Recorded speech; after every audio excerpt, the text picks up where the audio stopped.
नतीजे आने वाले हैं 5 राज्यों के। क्या लग रहा है मीडिया जिस प्रकार के आंकड़े दिखा रहा है ना, मिक्स कन्फ्यूजन हो रहा है। कांग्रेस तो कह रही है कि हम पूर्ण बहुमत में आने वाले हैं हर राज्य में, लेकिन ये जो एग्जिट पोल है इनको कैसे देख रहे हैं आप? दरअसल जो राहुल कंवल और गुप्ता वाला वीडियो लीक हुआ है प्लानिंग के तहत, अगर बीजेपी किसी भी प्रदेश में आती हुई दिखाई देती तो टीवी चैनलों पर पनौती का फोटो दिखाई देता। यानी पनौती गए विदेश और यहाँ देश का गड्ढा जेपी नड्डा को लगा दिया कि जो भी देखना है, जो भी तोहमत होगी, जो फजीहत होगी, भाजपा के राष्ट्रीय अध्यक्ष जेपी नड्डा की होगी। इससे साफ जाहिर, रवीश कुमार जी ने भी कहा और तमाम पत्रकारों का आकलन है, 4 महीने लोगों ने लगाया है, 33-34 जिले में गए हैं। मैं भी गया हूँ, मैं भी छिंदवाड़ा, परसिया, ये तमाम जगह ऑब्जर्वर रहा हूँ, राजस्थान में रहा हूँ। तो ये लड़ाई जनता बनाम बीजेपी सरकार थी। तो ये जान लीजिए, अभी आप मेरठ की घटना देखे हैं, मध्य प्रदेश की घटना देखे हैं कि भाजपा का एक कार्यकर्ता एक गरीब हिंदू आदिवासी के ऊपर घल मूत्र विसर्जन कर रहा था। उत्तर प्रदेश में देखा कि उसको अपहरण करके लड़के को 4 लोग मिल करके उसके मुंह में पेशाब कर रहे हैं। और वहाँ के जो पुलिस इंस्पेक्टर हैं, पुलिस प्रशासन है, वो संगीन धाराओं में नहीं, थोड़ी धाराओं में उनको गिरफ्तार करती है और जमानत हो जाती है। तो ये जान लीजिए कि बीजेपी के राज में ना अपर कास्ट सुरक्षित है, जैसे ब्राह्मण हुआ, और ना ही दलित सुरक्षित है, ना ही मुस्लिम, ना ही ओबीसी। ये हिंदुज़म के नाम पर शोषण करने वाले लोग हैं। राजस्थान में जो 7 गारंटी योजनाएं थी माननीय मुख्यमंत्री अशोक गहलोत जी के द्वारा, पंडित राहुल गांधी के सजेशन पर पूरा गहन अध्ययन करने के बाद उसे बीजेपी के कार्यकर्ता और नेता भी तारीफ करते हुए दिखाई दिए मुझे राजस्थान। पर मध्य प्रदेश में पेशाब करने वाला तो शुक्ला था, ब्राह्मण था। तो मैंने कहा बीजेपी का कार्यकर्ता हो, शुक्ला हो, सिंह हो या कुछ भी हो, पर पेशाब तो ब्राह्मण कर रहे हैं ना। देखिए, मैं ये कह रहा हूँ कि क्या सभी लोग जो है इस तरह के कुकर्म करने वाले ब्राह्मण माने जाएंगे? उनको लीचड़, गंदे नाली का कीड़ा कहने में शर्म लगती है किसी को? जो इस तरह से नीच हरकत करता है, बलात्कार करता है, इस तरह से घिनौने अपराध करता है, वो इंसान की श्रेणी में आता है। चतुर्वेदी जी, आपको नहीं लगता एक ट्रेंड सा बन गया है पेशाब करने का? मेरठ का जैसा भी आपने जिक्र किया, अभी ये एक ट्रेंड नहीं बन गया है? तो ये बीजेपी की सरकारों में हो रहा है कि और कहीं हो रहा है? तो सरकार सख्त फैसला क्यों नहीं ले रही? कहाँ से ले पाएगी? योगी आदित्यनाथ की कुर्सी खतरे में पड़ी है।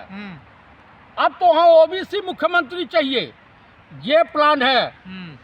असल बात है, देश के गृह मंत्री अमित शाह को ये डर सताने लगा है कि अगर यूपी के मुख्यमंत्री को कमजोर नहीं किया गया योगी आदित्यनाथ को, तो ये पीएम के दावेदार होंगे, मेरा फिर क्या होगा? सवाल यहाँ है छुपा हुआ। ये सरकारों की गलती है, लोगों की मानसिकता ऐसी है। देखिए, बीजेपी अभी यहाँ पहलवान बेटियाँ धरना प्रदर्शन दी, बीजेपी का सांसद आरोपी था। अगर सुप्रीम कोर्ट नहीं कहा होता तो FIR भी दर्ज नहीं होती। उसके बाद अब मणिपुर का देख लीजिए, डबल इंजन की सरकार थी, वहाँ महिलाएं नंगी घुमाई जा रही हैं।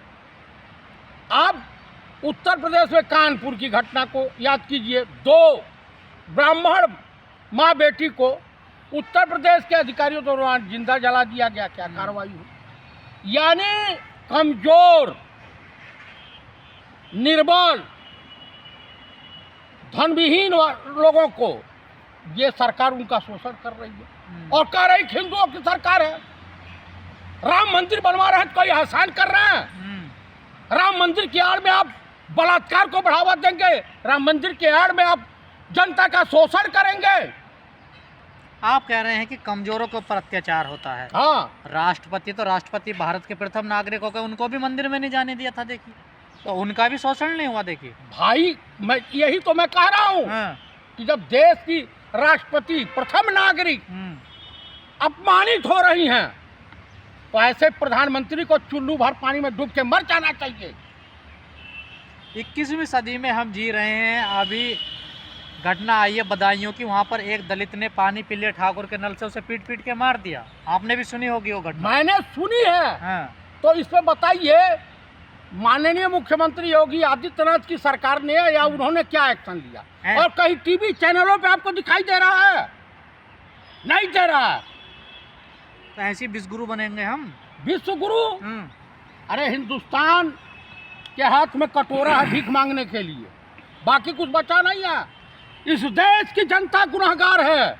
जब आप जाहिल अनपढ़ इस के हाथ में सत्ता सौंपोगे तो भोगना भी पड़ेगा।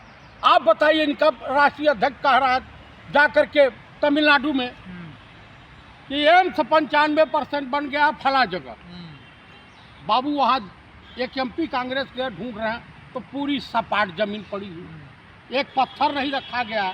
अभी आप बिहार के भागलपुर में वहाँ भी एम्स बन रहा था, कहीं कुछ है ना, हवा में ही सब फेंक रहे हैं। तो रामराज यही होता है क्या सब कुछ? मैं आपसे बता रहा हूँ कि बोया पेड़ बबूर का तो आम कहाँ से हो। जब जाहिल अनपढ़ों के हाथ में सत्ता दोगे तो यही दिन देखने पड़ेंगे। दलितों का, कमजोरों का, आदिवासियों का देश नहीं है ये। कमजोर किसको कहा जाता है? वो ब्राह्मण भी हो सकता है, छत्री भी हो सकता है, यानी गरीबी रेखा से नीचे जीवन यापन करने वाला, चाहे वो दलित हो, ओबीसी हो, मुस्लिम हो या कोई भी हो। तो उनका योगदान नहीं है इस देश में, उनका देश नहीं है। सबसे बड़ा योगदान उन्हीं का है। तो ज्योतिरादित्य सिंधिया के परिवार का नहीं है, जो गद्दारी किए हैं इस देश के साथ ही लोग। आप बताइए उनको मंत्री बना रखा है। फिर ऐसे मुद्दे क्यों नहीं उठाती मीडिया? मीडिया तो बिक चुकी है। किस मीडिया की बात करेंगे? अंजना मोदी की बात करेंगे, चित्रा अग्रवाल की बात करेंगे, अमिश देवगन की बात करेंगे, और तिहारी चौधरीया की बात करेंगे, दीपक चौरसिया व गजेड़ी की बात करेंगे। दुनिया में कैसा मैसेज जाता होगा कि वहाँ गरीबों के ऊपर पेशाब किया जाता है, उनके मुंह पर पेशाब किया जाता है? आपको विदेश में जाइए और वहाँ के अखबारों से पूछिए कि जिस देश का प्रधानमंत्री विदेशी मीडिया को फेस करने में नाकामयाब रहा हो, उस देश की चर्चा कैसी होती होगी ईश्वर जाने। पंडित राहुल गांधी चाहे इंग्लैंड गए, कहीं गए, मीडिया फेस करते ही पढ़े लिखे हैं, वो तो पढ़ा लिखा नहीं है, फर्जी डिग्री ले घूम रहे हैं। सही में दर्शक दीर्घाक्ष में दर्शक जो मैच देख रहे हैं उन्होंने कहा कि हम तो समझे कि हम ही पनौती हैं, लेकिन देश का सबसे बड़ा पनौती तो ही मौजूद था। बीजेपी से कांग्रेस को कैसे अलग रखते हैं आप? बीजेपी से कांग्रेस को अलग क्यों करते हैं आप? देखिए, कांग्रेस जो है सेकुलर रही है। पंडित नेहरू को क्यों हिंदुस्तान का विकास पुरुष कहा तो जाता फिर है? कांग्रेस के नेता मंदिर के नाम पर वोट क्यों मांग रहे हैं कि हमने ताला खुलवाया था राम मंदिर का? किसने कहा? मध्य प्रदेश में आपने सुना नहीं? किसने कहा? कमलनाथ ने नहीं कहा? अगर मंदिर का ताला उन्होंने खुलवाया, राजीव गांधी और शिलान्यास भी किए और ये उसका प्रचार प्रसार नहीं किया, तो अब आप लोग करोगे? हमारा बयान है कहीं, ये उपलब्धि नहीं, लेकिन उन्होंने खुलवाया, उन्होंने मंदिर का शिलान्यास किया। तो सेकुलर कैसे होगी कांग्रेस? अरे भाई, सेकुलर क्यों नहीं हुई? गांधी हे राम, गांधी के हे राम से अन्य धर्मों के लोगों को एलर्जी नहीं थी, डरते नहीं थे। देखिए, सबको अपने धर्म के अनुसार पूजा पाठ करने की आज़ादी, यही ना हमारे देश की खूबसूरती। इसी को गंगा जमुनी तहजीब कहते हैं ना, इसी को कश्मीरियत कहते हैं ना, इसी को भाईचारा कहते हैं, आपसी प्रेम व्यवहार कहते हैं ना। इस देश की आज़ादी की लड़ाई में हमारे देश के तमाम लोगों, अनेक धर्मों के लोगों ने कुर्बानियाँ दी हैं। नहीं, ताला खुलवाना क्या ऐसा सेकुलर होता है, ये बताइए? अरे भाई, ताला खुलवाना सेकुलर क्यों नहीं होता? भाई, कोर्ट के आदेश पे खुला था ना। आखिर स्वर्गीय राजीव गांधी जाकर के ताला खोले थे, कोर्ट ने आदेश तो दिया। फिर आप सिरे क्यों ले रहे हैं उसको? हम कहाँ सिरे? भाई, ताला खुला हमारी सरकार के जमाने में, हमारी सरकार के जमाने में शिलान्यास भी हुआ, लेकिन जो पंडित नरसिम्हा राव के जमाने में हुआ, यहाँ मस्जिद और जो पूरा दिया था खाका, उसी आधार पर फैसला हुआ, सबको जमीनें बराबर बराबर बांट दी गई हैं। तो वही तो बीजेपी कर रही है, अब उनकी सरकार है, वो मंदिर बनवा रहे हैं, तो सिरे ले रहे हैं। देखिए, कौन सा मंदिर बनवा के कौन सा श्रेय इनको मिलने जा रहा है? और इस देश का सही मामले में अगर मंदिर है तो फैक्ट्री है, कल कारखाने हैं। इस देश का अगर मंदिर है तो शिक्षा का मंदिर है, स्वास्थ्य का मंदिर है। चतुर्वेदी जी सच्चाई के लिए जाने जाते हैं, आप सच बोलते हैं चाहे पक्ष हो या विपक्ष हो। अगर कल 4 राज्यों में बीजेपी कांग्रेस हारती है, 1-2 राज्यों में, तो किसकी गलती मानी जाएगी? कहीं कोई हार नहीं रही अगर है। मान लिया जाए अगर हार जाती है तो? भाई अगर ऐसा है ही नहीं तो हम मान कैसे लें? हम जीत रहे हैं 101%। अगर मान लिया जाए हार जाए तो देखिए कहाँ? सुनिए, हाँ। बालाघाट में वहाँ के डीएम को जूते मार करके पहले जेल की काल कोठरी में डाल देना चाहिए। जो बैलेट पेपर के साथ खिलवाड़ किया पहले ही खोल दिया वो जालिम। तो उस तरह से तमाम अधिकारी सेट होंगे हेरा फेरी करने के लिए। बीजेपी तो इसीलिए मशहूर है, चुनाव आयोग बैठा हुआ है तो वो कह रहे हैं दिखा ना, रहा है। विधानसभा वाइज रख रहे थे छांट कर अरे बैलेट में। भाई साहब जब बैलेट पेपर आता है ना, पहले आता है पोस्टल बैलेट आता है तो वो तुरंत छांट दिया जाता है। आज एक दिन पहले दोनों पार्टियों के प्रत्याशियों को बुला करके उनके सामने छटनी होती है। ये अकेले छांट रहे थे? ये अकेले छांट रहे थे, गायब कर रहे थे, मुहर भी लगा देते उसमें, कहते बैलेट पेपर आया है। वहाँ तो वीडियोग्राफी, अगर आप बूथ, तो आपको शंका है गड़बड़ होगी चुनाव में? हाँ गड़बड़ हो सकती है, चुनाव आयोग इसके, लेकिन हमारी सरकार बनने के बाद ये चुनाव आयोग भी जेल जाएगा।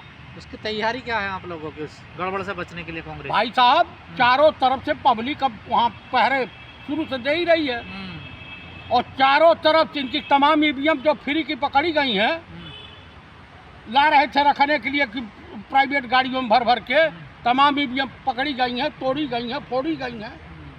तो देखिए अब जनता भाजपा सरकार के ऊपर से विश्वास उठ चुका है। चलिए ठीक है।